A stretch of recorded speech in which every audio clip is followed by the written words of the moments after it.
I'm really pleased to welcome back to the show my next guest, author and podcaster Charlie Robinson. Charlie, how you doing? I'm doing great, all things considered. It's quite an extraordinary time in our history, one that will be examined and re-examined for the next couple of decades. It's fascinating to, it's frustrating to be living through it, but it's also, if we're objective about it, it's also a fascinating time to be alive. You're right. And you know, Charlie, for the past several days, almost every single guest of the show, and frankly, basically any person I speak to, which is normally happening telephonically now that we've been basically prohibited by gubernatorial edict from interacting with people, friends, even family, almost every single person answers that question with the same caveat that you gave. I'm doing pretty good, all things considered. And it's quite a bit to consider. For people, Charlie, who perhaps are seeing you for the first time, you are the author of the book, The Octopus of Global Control, and we've spoken about it several times in the past on this show. Your latest endeavor is the podcast known as Macroaggressions, and people can get that on Apple Podcasts, Google Podcasts, basically everywhere podcasts are cast. But it's important that people search for macroaggressions with an A, and you're going to get better results if you add Charlie Robinson to the search, because just in trying to listen to it, I came across so many social justice references to microaggressions and how people can navigate their way around that stuff. Charlie's also got a YouTube channel. My name was of the podcast was designed to make those people insane, of course, and to poke fun at them for their microaggressions and how concerned they are with all of, everybody has wronged them and slighted them. So it is me, having a little bit of fun at their expense with the name. And listen, I'll tell you right now, Jason, I'm #1 in Malaysia and Pakistan. That's good. So you know. Yeah. That is an interesting thing. I mean, listen, you can joke about it, but that's pretty good. It's difficult to get these sorts of things off the ground, Charlie. I mean, I've only been doing this for about 3 years, and I've had a lot of resistance. Charlie's also got a YouTube channel for the podcast, Macroaggressions with Charlie Robinson. I hope that people will subscribe. We can help Charlie get to 2,000. I will say the first 1,000, in my experience, is the most difficult hurdle to get over. And I think we set something incorrectly for our simulcast, because it looks like there are still people here waiting for it to begin.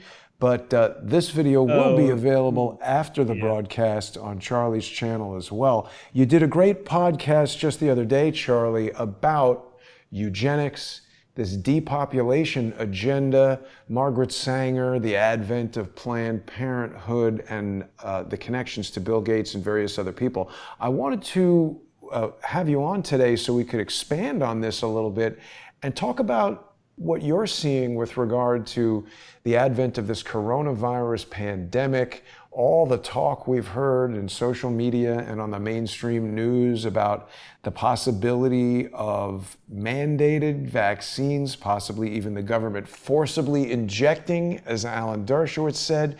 We've now got East German Stasi-style checkpoints set up in New York City, preventing people from entering or exiting to places like New Jersey, Long Island.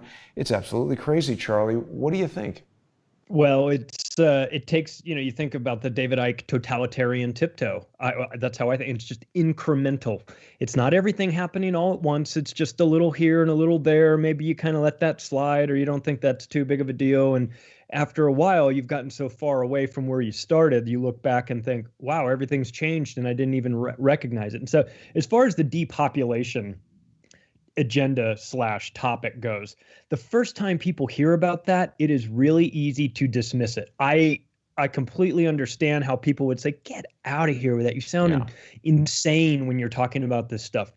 So I do understand that. In fact, if it were the first time it was brought to my attention, I probably had the same reaction. But I would encourage people to just stick with it a little bit, because this isn't me talking about what I think their depopulation agenda is. I don't need to speculate about it. They write about it.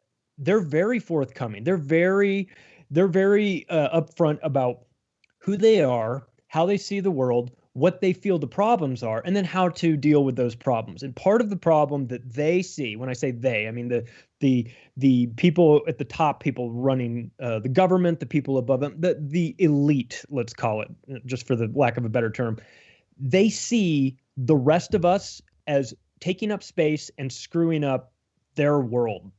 And when you have that sort of mentality that this is our place and you guys don't belong here, then it's easy to be dismissive of those people. It's easy to try and they work very hard to try and make these people go away. They set up organizations that talk about this openly. They write books about it. They teach college classes. I mean,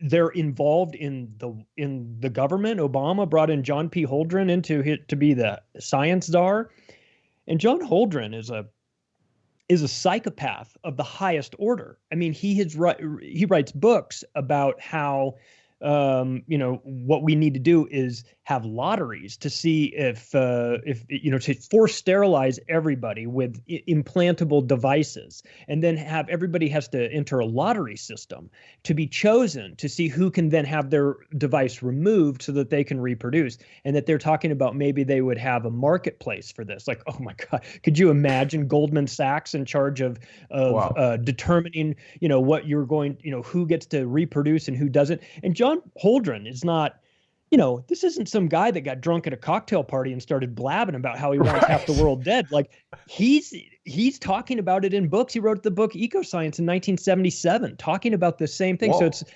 it's a long-term plan. This isn't something that they've recently come into. And he was put in charge of I mean, if you're Obama and you're picking all your czars, which was weird to begin with, but you're picking all these people. You can't go find somebody else besides John Holdren, the guy who's a eugenicist, talking about how we need to thin out the herd. It just seems like the wrong person to put in charge of the science. Frankly, it seems like the wrong person to put in charge of anything, but especially the science. And these guys are given platforms and treated seriously, like they're talking about real things. And what happens is that, is that these policies, these potential restructuring of society is now it's being taught in colleges by other professors that believe in this and that write books about it as well, and they teach kids, and then the kids go out into the world and they have like they're like, God, we got to get rid of we've got overpopulation issues, we've got this, we've got to worry about.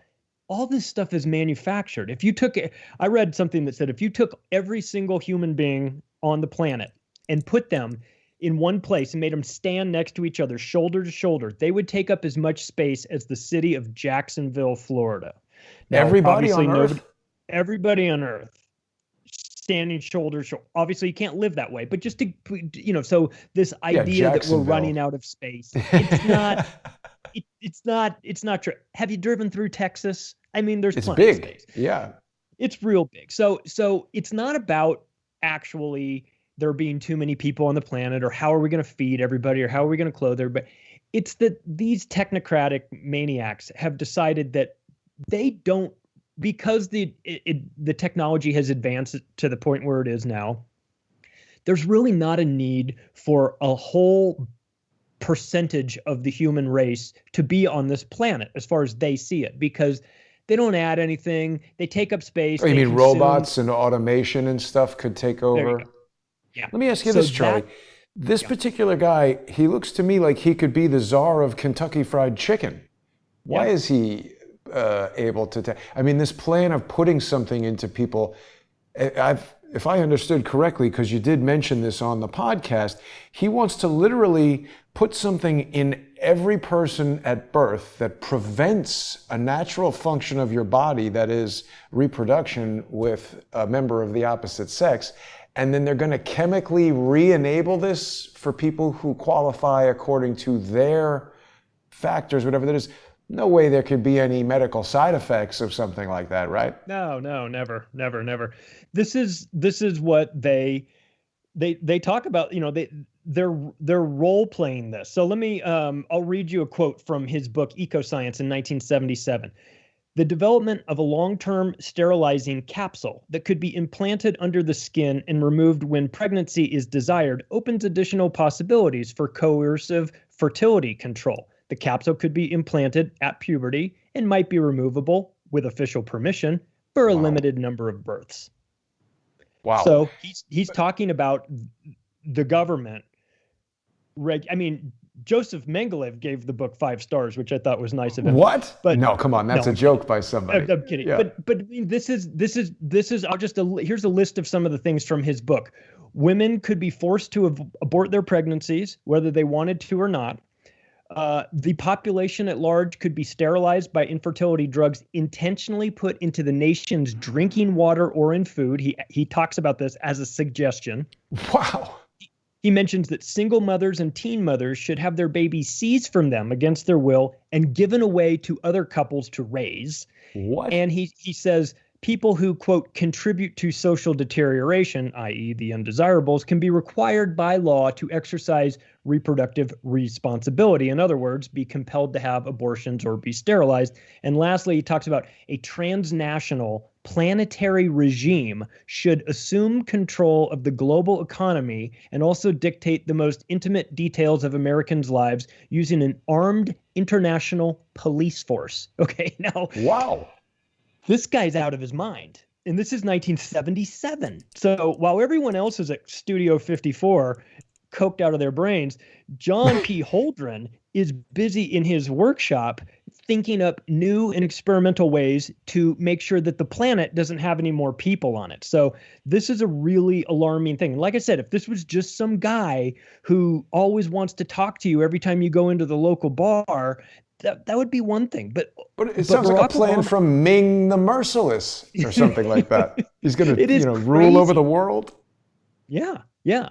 But that just gives you an idea of the mentality. That's sort of where their thinking is. It's like, well, we should decide whether or not all these people should be able to get pregnant and have kids and everything. And so this is it's eugenics at its core. It's nothing new. These guys didn't invent it. They're just sort of taking on the next level of this. And where you and I have had these conversations in the past year or so about Epstein, right. People might think, well, this, one of these and the other doesn't have much in common. But I would remind people that Harvard professor of mathematics, Martin Nowak, was given $30 million by Jeffrey Epstein in order to start a program for evolutionary dynamics. This is the study of population structures, evolutionary economics, and evolutionary game theory. So they're talking about the same sorts of unusual things that John Holdren and Eric Pianka and these guys that are talking about, what we're going to look like, what the world will look like in the next couple of generations, because if we do, with regard to population control and who is allowed to reproduce, and then we throw in this newer version of the technocratic blueprint for humanity when I think we've all probably have seen the Bill Gates presentation where he's doing a TED talk talking about vaccines. And if we do a really good job with our vaccination program, we can lower that number, meaning total population of the earth, by about 10 to 15%. So I ask people, if we do a really good job with our vaccination program, we can lower the number? Doesn't he mean we can raise the number? Right? If we do a good job with our vaccines, everyone should be healthier. Therefore, that number, meaning total population, should theoretically go up. That's not what he says. He says it should go down. So I'm not sure. Well, I am sure, but he's talking about doing a good job with their vaccination program equals 1 billion fewer people on the planet. So you have to ask yourself, what is he talking about? What kind of vaccination program? And then you dig into the World Health Organization and you find that they've been busted putting sterilants in the tetanus vaccines in Kenya.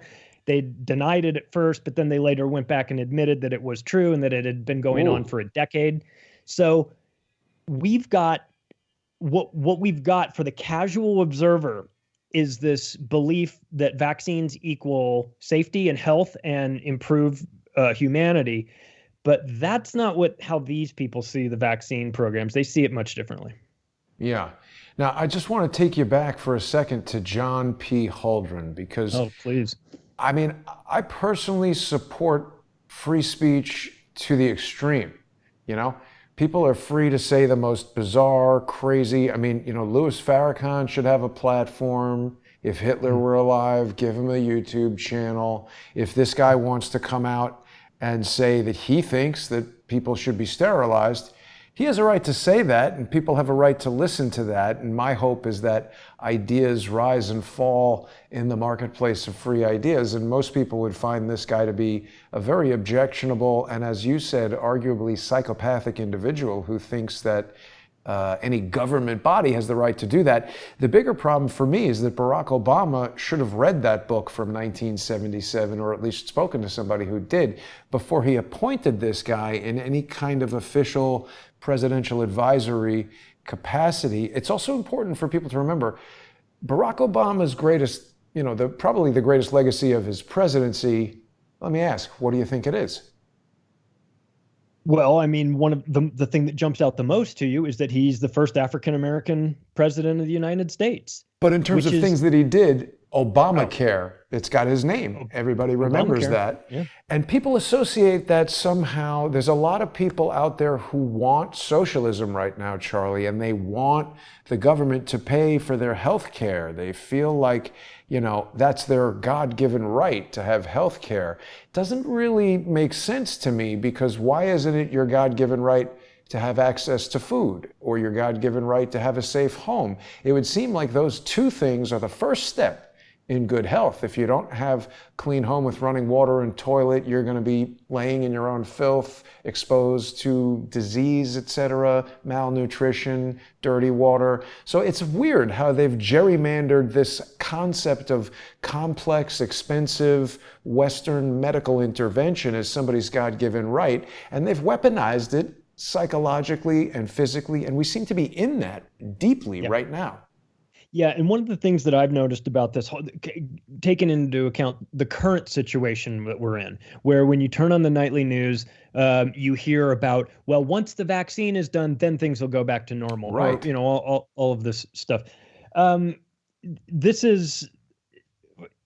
It's not going, I mean, I don't know that it is going back to normal. I think that one of the things that you would hope to hear from the mainstream media, if they were being honest and objective and they were trying to genuinely educate people, what they would be saying is, once we get a vaccine, everything will go back to normal, ... But in the interim, eat healthy, exercise, get lots of sunlight, take vitamins. I haven't heard any of that.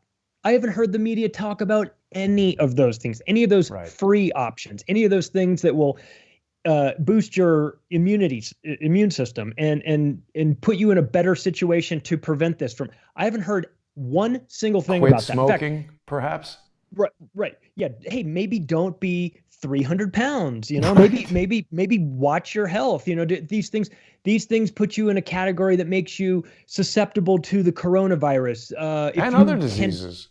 And other diseases. Do your best to make yourself less susceptible, and by improving on these 5 or 6 things that you can do. But we don't hear that. We only hear about the vaccine is the only option when it comes. And so to the casual consumer of the nightly news, they might assume that that's the only option available to them. But I would remind them that the news in the United States gets about 60% of their ad revenue from big pharma. So they're not in a position, they're not really in a huge hurry to try and tell you how to avoid big pharma, because they need them to continue advertising on their, so they manufacture, I mean, they pretend as if the only solution is the vaccine. And it's not a matter of whether or not you're going to take it. It's, do you take 1 dose, 2, 3? Is it like the flu shot where you got to get it yearly or whatever? And so it's skewing. It's like giving you a multiple choice test, but they're not giving you all the possible answers. And you're like, I would like another couple answers here. I'd like the answer, which is I'm not getting the vaccine, or I'm going to improve my own health, or I'm not in an age category where I'm really at risk. Maybe we should open things back up. So it's, I mean, you and I you and I've talked about this at length. I can't stand the mainstream corporate media because they're so disingenuous. And they actively work against the American public. It's a shame because people feel like they're getting lied to. They go online then to try and dig around and find out, well, is there truth to this? Could hydrochloroquine actually work? I don't know. Let's dig into it. And then the conversations about that are silenced, removed from YouTube, buried in, Twitter and Facebook results and things like that. And so there's manipulation. So I ask, why would there be manipulation if we're just having a discussion about how we can cure ourselves or help ourselves out or improve our immunity? Why is there an unbelievable rush to silence anybody that is saying anything opposite of the official narrative? Yeah. And I see you've got a picture up of the doctors. The doctors are a prime example of that. You've got they're coming forward saying, listen, there is another option here. We're just talking to you about a potential option that you may or may not want to use, but we're going to make you aware of it. And they silence them and get them fired and try to marginalize them. Yeah, I know the lady's talking about demon sperm and everything. It's kind of crazy, What? but I didn't hear that. The African lady, the lady that mentioned she was from Africa, she's got a bit of a questionable sort of other job going on where she's talking about the role of incubus and succubus and things like that coming into you in dreams. But and this it's concept very of odd. free speech, Charlie, it's coming up in the chat right now. Somebody I haven't seen before, Silent Cat 15, is upset that I said that Hitler should have a YouTube channel. I'm just saying we cannot say, oh, well, I don't like Nazism. My relatives, my descendants were murdered and fled Europe because Hitler was a terrible guy, so we should suppress Nazism. I'm saying air it out. Let people hear it and let people decide for themselves, because that's the only way we're going to overcome these kind of ideas. Trying to suppress them, I mean, that is what somebody like Hitler would do. And also, if I want Charlie Robinson to have free speech, and I want to have free speech, and I want each of these doctors to have free speech, we cannot get into selectively assigning our morality to whoever or whatever. I mean, just like this guy who wants to Norplant everybody at birth and then decide who gets to have babies, Silent Cat doesn't get it. Hate speech is free speech. So Silent Cat, I'm going to ask you to STFU, because even though I dislike what you're saying and disagree with you, you're allowed to say it. You're just wrong, and you're exposing that you're a fool. Hate speech is free speech, and just because you hate it, somebody else might love it. And I might say, this is interesting, Charlie. The main Jason Goodman Crowdsource the Truth YouTube channel has just been given a strike for hate speech. So according to Silent Cat 15, or whatever this alleged person's name is, I am equal to Hitler, because we wanted to do an investigation into a topic that YouTube has determined is hate speech. Now, what if YouTube, like Ford was, like Union Bank of Switzerland was, what if they're aligned with Hitler and they think his speech is okay, but my speech against him is hate speech because I hate the people of Germany, according to them. So I'm just saying everybody needs to have free speech, or else nobody has it. It's better if everybody has free speech, including the people that you don't want to have free speech, because if they are being ridiculous, then they will expose themselves as the ridiculous people that they are the more they talk. So I would say let them talk. Let them talk. The more that the God hates fags people at the Westboro Baptist Church keep talking. Oh God, you're just going to get me now removed from YouTube for saying that. Oh, sorry.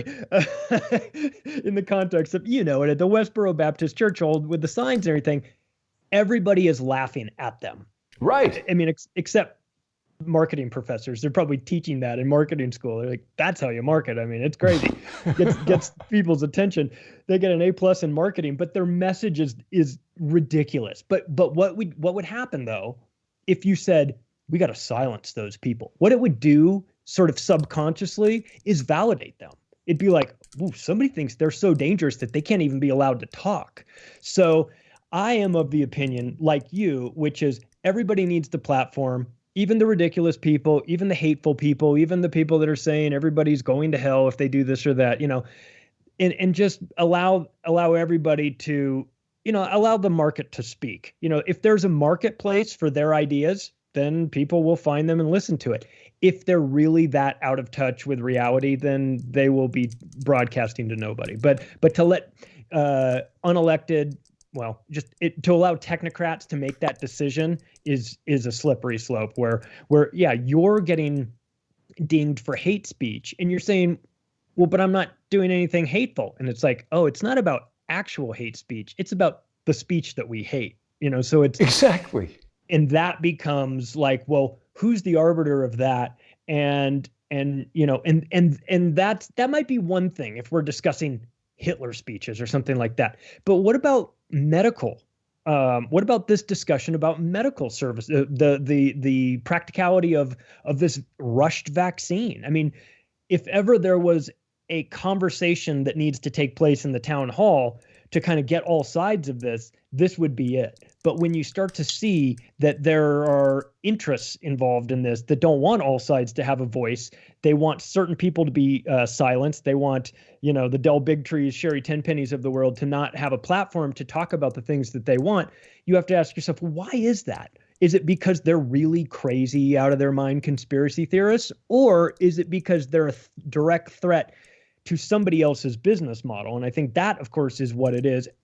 Business model / agenda, because it's beyond just making money at this point. Big Pharma makes a lot of money, but there are people above them that see this as a great opportunity to thin the herd. And the censoring of speech is going to play a real role in this, because I think as we get closer to the first version of this vaccine that everyone seems to think is going to be the miracle cure, right? That's going to come in and magically make everybody able to go back to the way it used to be.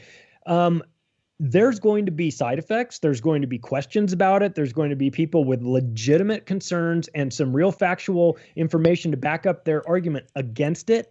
And my suspicion is that those people will be silenced in advance so that they're not there to throw up problems against this. So I would expect the likes of Dell and Dr. Tenpenny to be, to be gone, to be removed in some purge that has yet to happen or is, currently underway, because it's as crazy as Alex Jones can be, he was right when he named his show InfoWars, because it is an information war. And if we don't, if people don't believe that, just look what's happening in social media. They are selectively enforcing what information is allowed to grace their platforms and what gets you kicked off for good. Now, myself. You've been kicked off for good. From Twitter or what? I was kicked off of Twitter once. Yeah, now I'm back for jokingly suggesting that we throw Bill Gates into a volcano. But clearly I was kidding, but they said it was an incitement to group violence. It's like, but that hypocrisy technically makes they've got an argument there when you say somebody should have violence done against them. I agree, it's comedy, and it's interesting how they selectively choose. Here's the important thing that we need to get into, because we've got this extremely disruptive person who I really want to leave, and I'm not going to do anything that they suggest. Anytime, this is my advice for people to accept or reject, but if you're dealing with somebody who is upset with you and you tell them to chill out, that is a stupid strategy. That is a horrible strategy. And in my case, it just makes me more angry. So here we've got somebody who is disrupting the chat with their idiotic opinion.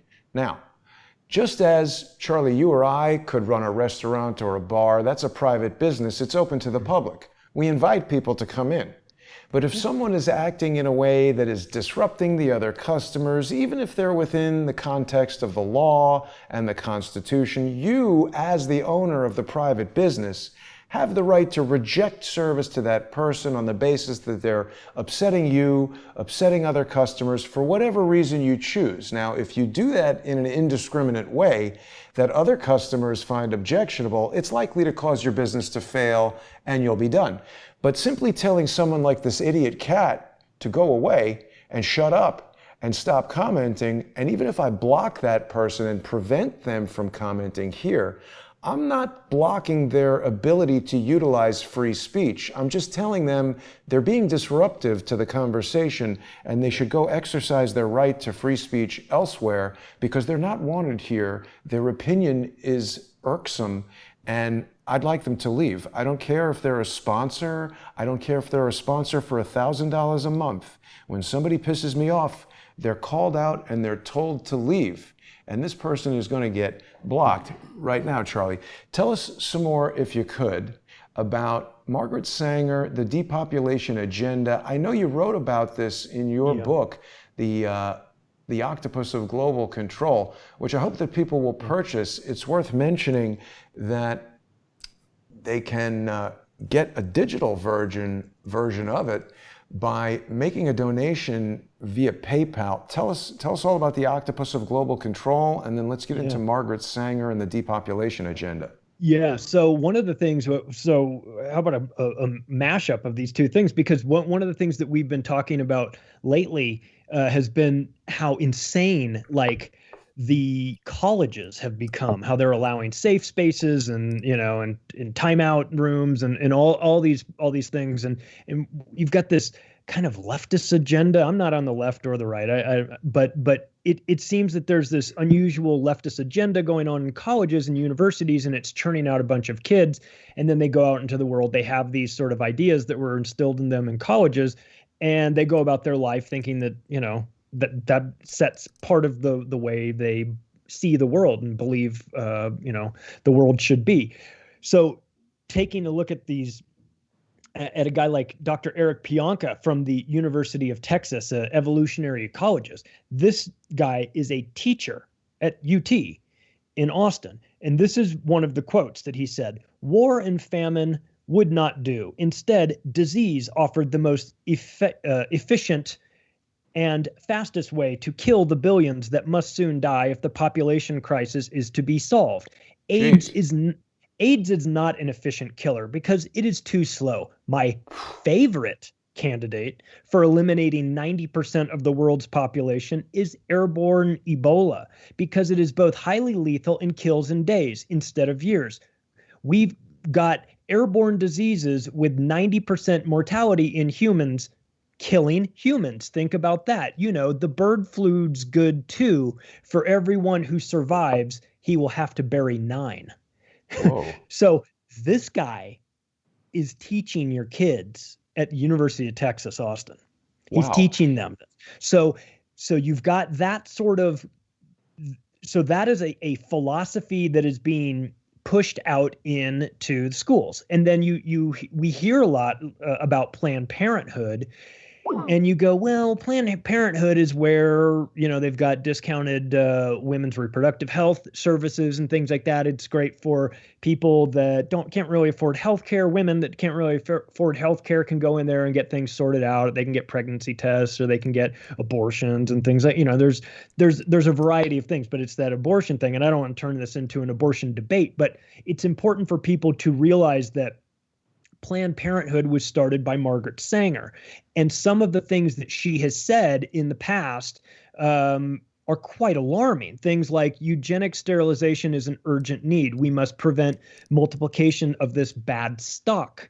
She said things like the most merciful thing that a large family does to one of its infant members is to kill it. How could someone say that in public? I mean, the people that you're pointing out are absolute psychopaths. And, as an example of an actually productive comment, the type of thing we're looking for, regular viewer has contacted me saying this Harvard math professor who you mentioned, Nowak, is the same professor who indoctrinated this individual's son at Harvard about not having children. I also want to remind our viewers, and I'm not sure if you have followed the shows we've done about the Weather Underground, the radical movement that came out of the Students for a Democratic Society in the 1960s and 70s. But Bernadine Dorn, who was the leader of that, she issued an audio-taped manifesto to a radio station in which she said, guard your children, guard your schools, guard your airplanes. So she was laying out the mechanisms that they intended to use to attack. It's my personal belief that the Weather Underground, or disciples of them, had something to do with 9/11. And that might sound crazy to people, but part of the reason I believe that is that the New York Times on September 11th ran this article about the co-founder or the co-leader or whatever he is of the Weather Underground, current husband of Bernadine Dorn, Bill Ayers. And in the article, which was in the September 11th, 2001 newspaper, which I do believe, Charlie, is edited and printed well before 8:46 a.m., Bill Ayers says he has no regret for a love of explosions. He doesn't regret setting off bombs, and he feels we didn't do enough. This is on newsstands just minutes before essentially the biggest bombs any of us have ever seen go off, changed our lives for the first time in my lifetime, and now here we are at a second event, at least as earth-shattering as 9/11, if not more so. What do you see in the world ahead? You're a dad, you've got a young child. What are your thoughts, Charlie? I mean, I'd like to be optimistic, but I don't. Well, first of all, I've been very disappointed with the general public's response to this. I feel like, there's a vast majority of people are still asleep at the wheel. They blindly listen to their government. They listen to their media. They do what they're told. Like on the one hand, it's great to be a respectful person who is like polite and thinks of others and all this, but you've got to kind of take some responsibility for your own actions. You've got to be responsible for getting your own information. If you're leaving this up to the nightly news, you're at a severe disadvantage for the rest of the population that's digging into this, because I cannot understand how people can blindly put their faith in the mainstream media, big pharma, and politicians when they have been busted lying to us on countless occasions. It's like they're pathological. And so I feel like, on the one hand, not everybody, people are going to work, trying to go do their daily routine. They're trying to get up, get their kids to school and go to work and pay their bills. And they're bogged down with all this stuff. And maybe they don't have the time to dig deep into the research of the vaccines, or maybe it doesn't apply to them. They don't have kids that are getting vaccinated, whatever. There's a variety of reasons for people to not be involved in this or to not know anything more than just the surface area. But boy, it's really important that people kind of wake up to this. And yes, I'm critical of the media and I'm critical of big pharma and the government, but I'm also critical of the general public too. Like, we have a responsibility. We have a stake in this. Like, you're not allowed, you don't have the luxury of outsourcing your critical thinking to others anymore, because those others that are doing the thinking for you, they cannot be trusted. You're going to have to get involved. You're going to have to understand what's happening. When you look at people like, when you say, well, Bill Gates, who's Bill Gates? And the casual observer says, well, he's the nerdy, Microsoft guy who's got $100 billion and everything. It's like, okay, that is part of who he is. What's his background? Why are we believing him? Who is his father? His father took over Planned Parenthood from Margaret Sanger. And I'd like to read another quote that Margaret Sanger had that I put in my book. We do not want, this is from 1939 in a letter she wrote to Dr. Clarence Gamble. She said, we do not want word to get out that we want to exterminate the Negro population. Jeez. Oops. Well, it's out. And let me tell you who has something to say about that. Here's a quote as well. I'll tell you who said it at the end. Now, I have to tell you that it was a great privilege when I was told that I would receive this award. I admire Margaret Sanger enormously, her courage, her tenacity, her vision. And when I think about what she did all those years ago in Brooklyn, taking on archetypes, taking on attitudes and accusations flowing from all directions, I am really in awe of her. Hillary Clinton. Exactly. Okay, so Hillary Clinton's the president of the Margaret Sanger fan club. And Margaret Sanger doesn't want you to know that she's actually trying to exterminate the Negro population. So we've got people in positions of high power that see the world differently than us. Hillary Clinton, if it were up to her, God knows you and Charles Ortel have done 400 plus hours of on-camera work about her. I mean, nobody needs to explain that she's a psychopath, but there are a lot of people like her.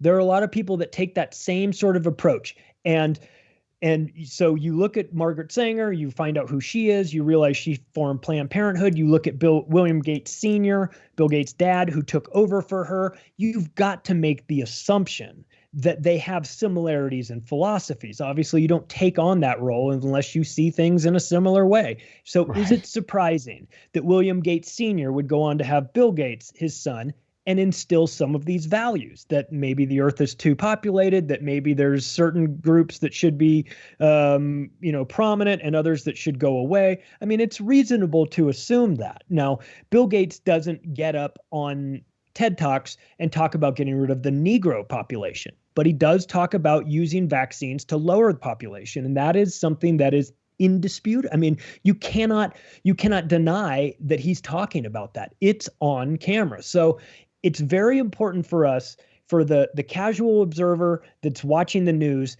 You're going to have to get involved to a certain extent. You're going to have to do a little bit of research. You're going to have, before you just blindly line up at your Walmart to get the vaccine put forth by Bill Gates, it would do you good to know who Bill Gates is and what he wants and how he thinks, because they're going to do something to you that is irreversible if you take this vaccine. And it will be too late, and you will say, well, I didn't know. Well, look, you should have known. Frankly, at this point in time in 2020, if you haven't heard about vaccinations and the damages and the vaccine courts and the $4.2 billion that they've paid out, even through a rigged system that pays out maybe 1 out of 100 that really deserve it. I mean, if you aren't aware that there are issues with vaccinations, then you need to take some responsibility for your life and wake up to this, because it's going to be the issue of 2021 as we move into that year. God knows what that's going to look like, but it's going to be a topic of discussion, vaccines. And if you don't have some background on it, I'm not saying you have to be a virologist. You don't have to be a pediatrician and know how all of the viruses work or how the human body. I'm not saying that. Like, none of us, we're not doctors, but you do need to know. And nothing we're saying is intended to be medical advice. Nothing, exactly. I'm not a medical doctor, but do I have to be to understand that there is a system in place where anybody that comes up talking negatively about the vaccine industry is viciously destroyed, deplatformed, and hunted down and made to look crazy? And part of this is that there's so much money at stake for big pharma, and it's our obligation. So as much as I have a problem with all of these external organizations, these industries like big pharma trying to control our lives, I have just as much. I'm just as upset with the general public. So you asked how I view this, with having a daughter who had to end her 3rd grade by, doing it virtually. I'm scared. I'm sad. How's her reaction been? Like, I mean, can she see her friends and stuff? Like, this is a very important developmental time, and 9 is a young child. Well, we have made sure that she can see her friends and interact with her friends and do these things. I mean, we have made sure of that, but that's only because we're educating ourselves as to how this whole thing works. I have questions about the truthfulness of the people in positions of power like Fauci and Birx and these people, so I'm not panicking in the way, I don't have her bubble wrapped to go out in public. I mean, but are you encountering parents, maybe friends of hers, whose parents don't want the children to interact with your child? We haven't had that yet, but I would imagine it's out there. I mean, I know it's out there. Some people must be dealing with that. And it just varies based on the level of fear inside a parent. And it's hard to tell a parent, don't freak out about this, because they freak out about things all the time that are sort of smaller deals. Oh, I don't want you to go to this place because there might be, what if there's bears? Oh, you're camping. What if there's bear? I mean, it's like you can make yourself insane with, oh, I want to protect my kids so much.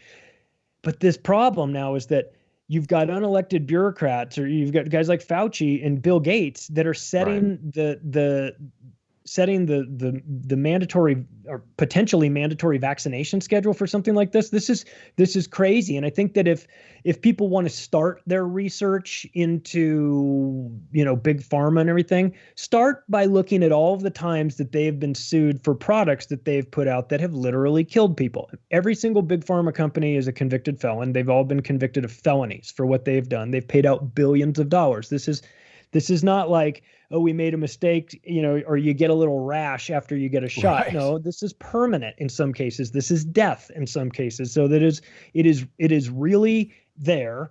And I think that unfortunately, like people that are maybe a little older than us or our parents' age, they come from a time when they make the assumption Trust the if government. this was a big deal, I would have heard about it on my nightly news. If the autism epidemic was really involved with vaccines, I would have heard about it on my nightly news. Anderson Cooper would have told me all about it. But here's the thing is that, like I said earlier, they get so much of their ad revenue from big pharma, then that they can't have those honest conversations on air because Jeff Zucker will get a call from the CEO of Merck saying, get Anderson Cooper to stop talking about this stuff or I'm going to pull $1 billion worth of ads today. So, Yeah. get a hold of your I guy. don't even get a think handle they on it. need that call. It's a foregone conclusion that something like that would obviously happen.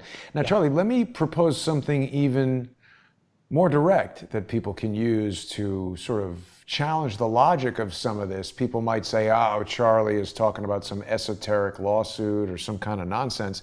But when we consider even just last week, or maybe it was 2 weeks ago at this point, Dr. Fauci had this testimony before Congress, and he was asked, I've mentioned it before, but it's worth mentioning again.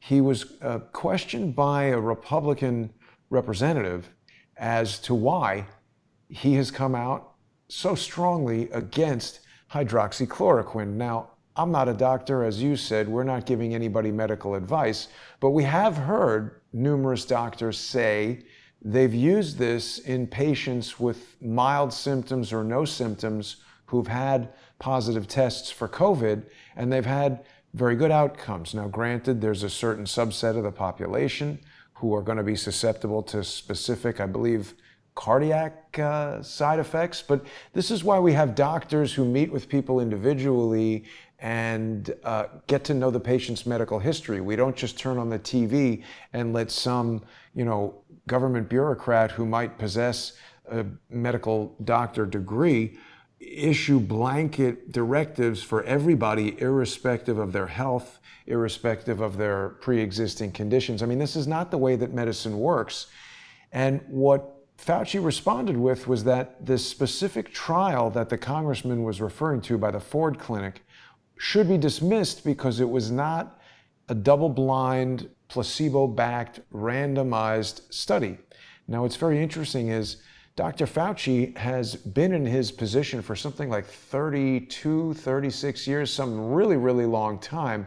He was a medical advisor during the Reagan administration when this Vaccine Injury Act, the Child Vaccine Injury Act, was passed, which has made it so that no vaccines that have come on the market since then have been subjected to double-blind, randomized, placebo-based studies. And certainly the new vaccines that they are contemplating making mandatory, he specifically eliminated the animal trials, reducing the testing. They've moved for additional legal measures to indemnify any of these pharmaceutical or biological companies that are making these things. None of this is consistent with scientific process, with medical process. So the contradictions, even in Dr. Fauci's own behavior, his own actions, that alone should give people pause. We've never had a condition where a state governor has mandated that doctors are not allowed to prescribe a 65-year-old drug that's widely used, generally accepted as having minimal side effects in a large population that it's been prescribed to over 65 years. How can we explain this other than it being a political agenda? Well, you could explain it by it being about money, because hydrochloroquine is a generic that makes the pharmaceutical industry no money. And whereas a brand new vaccine mandated to be given to everybody, maybe multiple times, would obviously generate billions of dollars. So the fact that this is about It's about a couple of things. It's about money. It's about control. It's a psychological operation, because this is straight out of the Army a handbook for creating psychological operations, where you have somebody say one thing and then you have them say the exact opposite thing, and they're adamant about both, and it creates this cognitive dissonance in people. And you're like, Right. you're one guy's saying, wear the mask, you jerk. Don't you want to you're going to kill grandma. And you're like, why are you telling me to do that? Because Fauci said it. And you're like, well, can I show you the video where Fauci says, don't wear the mask? Where's the Like, double-blind, randomized, placebo-based test that shows us the efficacy and safety of the masks? What about people right. with breathing problems? What about people with respiratory, cardiac problems? They could be hurt by the mask. It's all a signal that what you're dealing with is not about our safety. It's not about our health. It's about something else. It's about an agenda. It's about a plan. It's about a plan that is much bigger. It is about a plan that is so important that if anybody speaks out against it, they will shut your state down.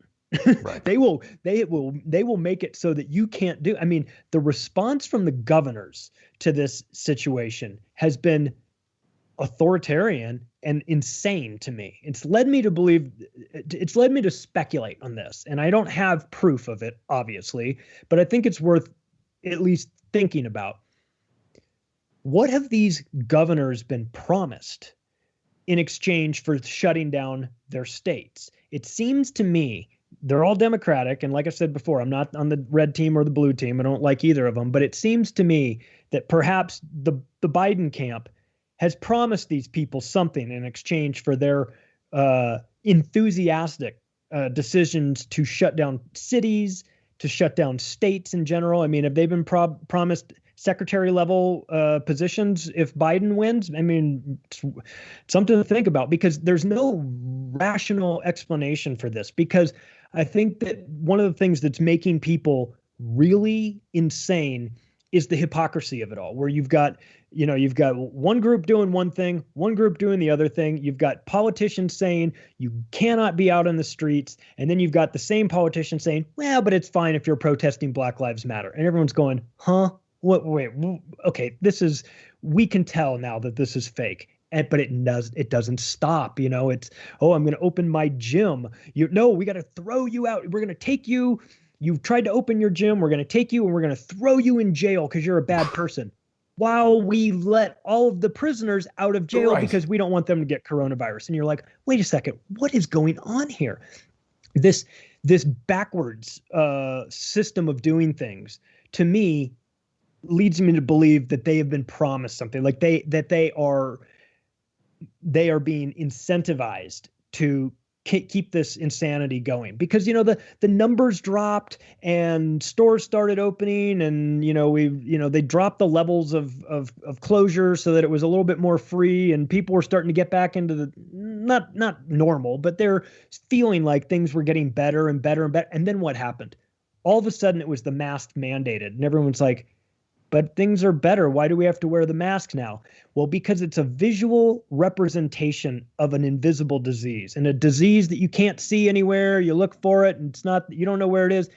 You don't know if you should be scared of it because you can't see it. But if I see everybody in the grocery store wearing a mask, I know something's going on. I mean, Right. at least my brain is telling me there's something is unusual here. So they kept it going. They've kept it going. I've read reports that say, well, we're going to make it mandatory in these masks for kids, at least through the first 2 weeks of November. And it's like, Jeez. that's a specific and unusual term. You mean like right after the election?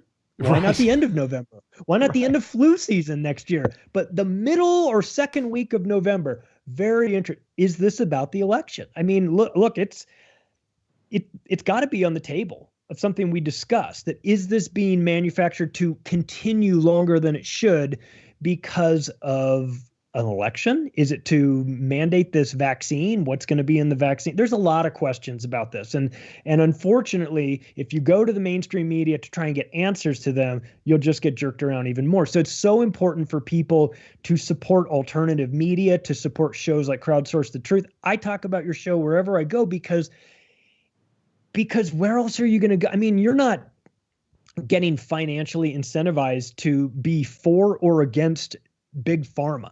So to you could have this conversation and be neutral on it simply because you just want to have the conversation. You think it's important. But I know the mainstream media is financially incentivized towards big pharma. So therefore, what they talk about, the things that they throw out there, it's you have to take that into consideration, that they have a financial incentive. And one more thing that nobody's thinking of, but it is very important in this current situation, is that Barack Obama passed the Smith Modernization Act of 2012, which legalized propaganda inside the United States to be used on Americans.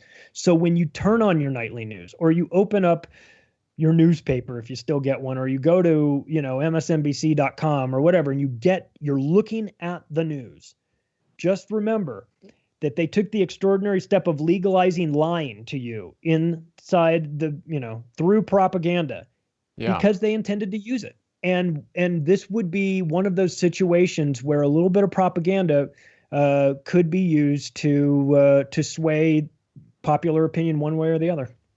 I'll tell you, Charlie, the truth is there was a time where I was financially incentivized by Big Pharma when I was producing stereoscopic videos with 21st Century 3D. Before I moved out to Los Angeles, a lot of our clients here in New York were large pharmaceutical companies, and I didn't know all the things that I know now about vaccines, the 1986 Vaccine Injury Act, how much influence they have.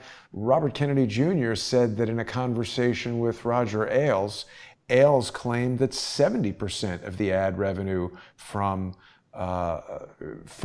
Fox News was coming from Big Pharma. I guess the other 30% is probably coming from intelligence interests that they're protecting and defending with their bizarre reporting on Jeffrey Epstein, Ghislaine Maxwell, In-N-Out Burger, anything having to do with any of those guys. So there's a lot of people who are passively incentivized by this stuff. I have a friend who is in ad sales for a medical journal. And I mean, he took the job in part because he feels like this medical journal helps doctors gain information that they're using to help people. He's a good guy with a good heart. He doesn't want to mass exterminate or sterilize people.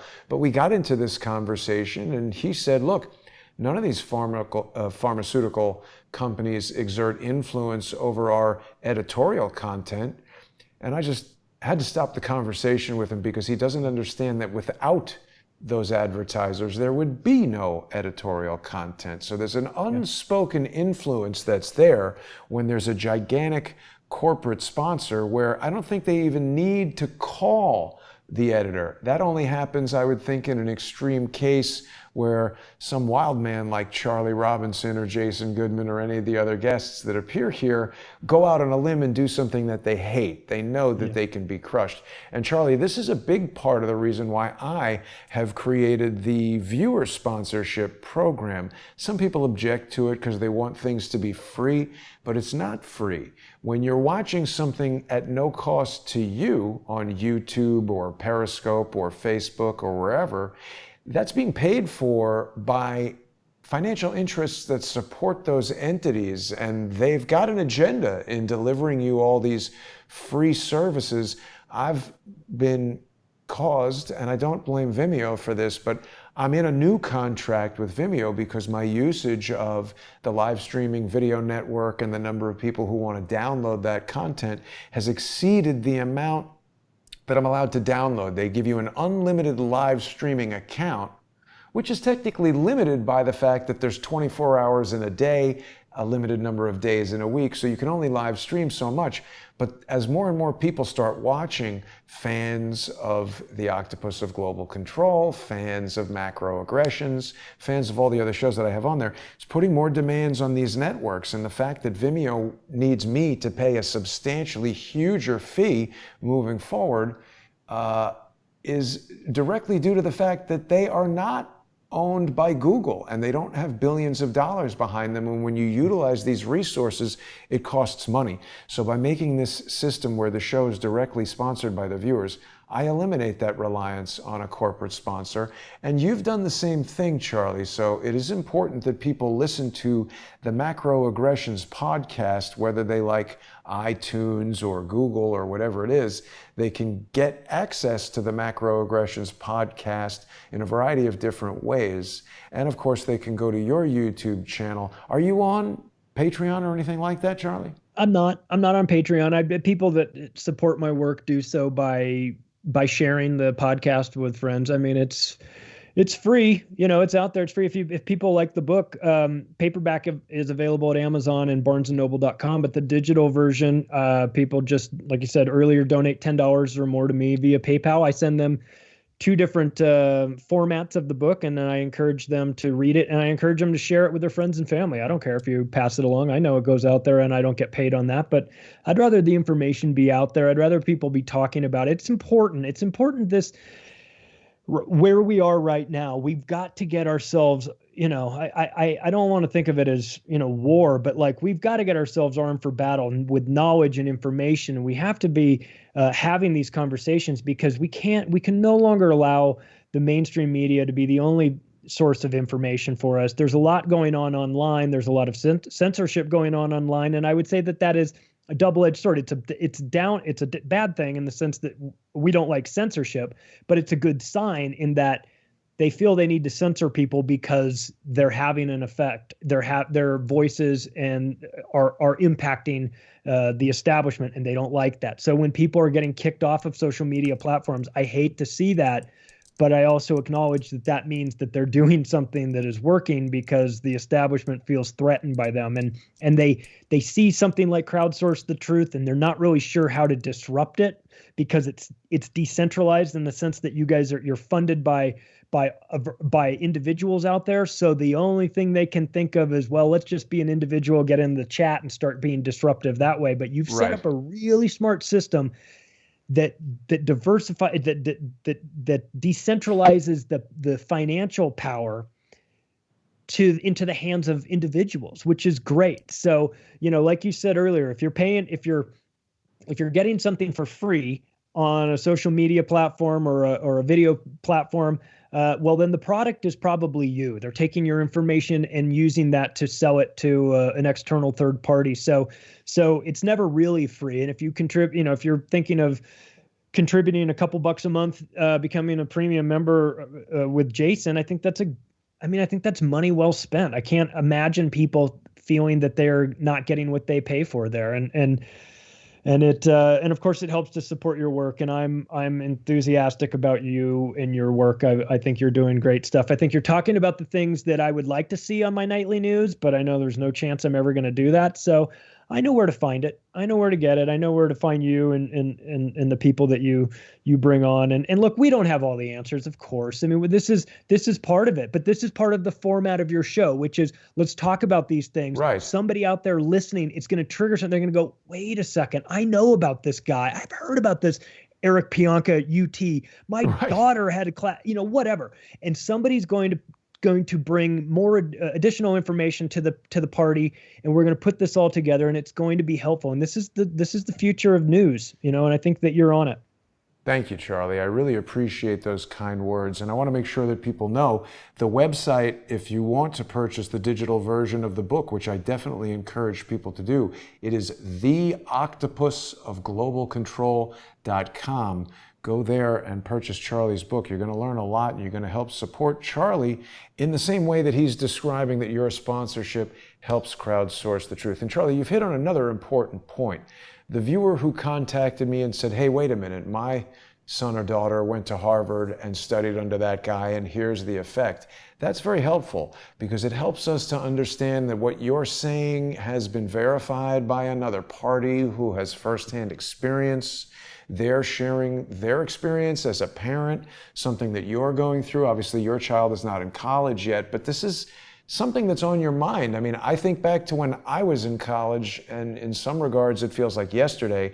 So I can imagine you look at your 9-year-old child, and a responsible parent is thinking about that future and what it's going to be like. So these are the types of thoughts and ideas that are helpful to be shared. People that want to come into the chat and share their opinion about something, that's not necessarily helpful. And if they're asked to stop and they persist, they're just disruptive and they're going to be removed. Some people have this bizarre idea that if they're sponsoring for $2 a month or $5 a month or $100 a month, that buys them the right to be disruptive or to do something that somebody who's not sponsoring at that level doesn't have the right to do. I fundamentally object to that, and actually I have fired sponsors who have insulted people in the comments of the sponsored shows saying, oh, you're probably a $2 sponsor.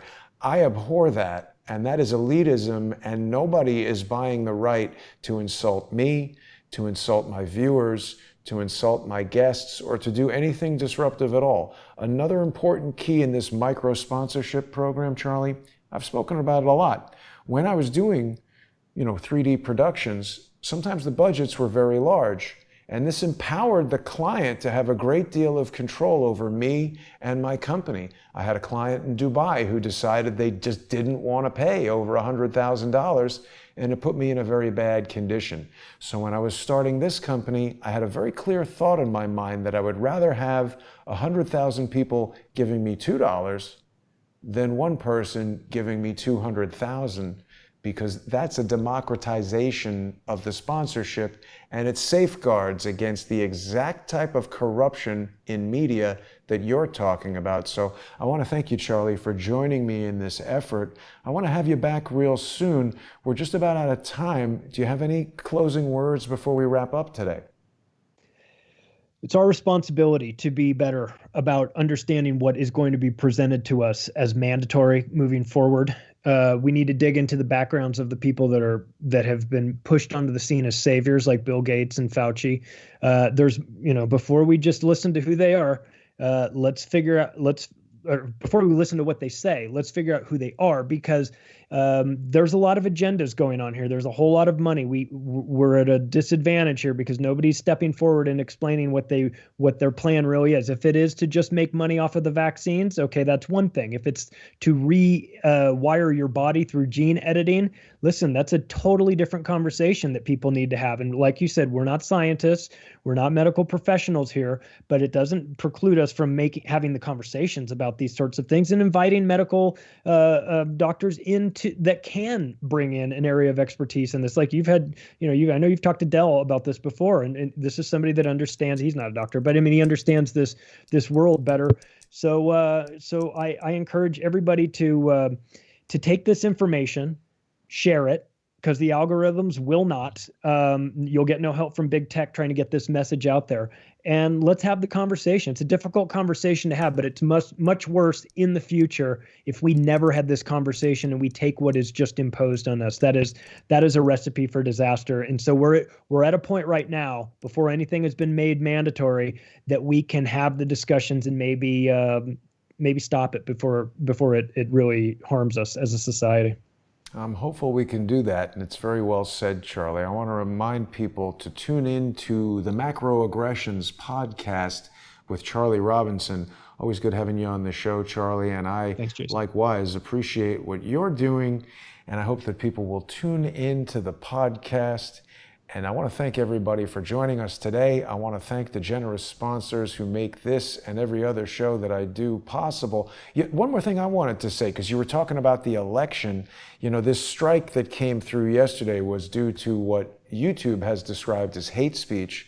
There have been so many things going on behind the scenes that I haven't spoken about, and for strategic reasons, I don't want to speak about them. There are certainly times where talking about legal actions that people are attempting against me would potentially harm me to discuss them in public, so I'm not ready to talk about that yet. But there is so much going on right now that it's hard to imagine that it's coincidental. I'm very aware of the group of social engineers that have been surrounding me and the expanding group of social engineers that have been attacking me, Crowdsource the Truth, the guests that come on to Crowdsource the Truth for 3 years now.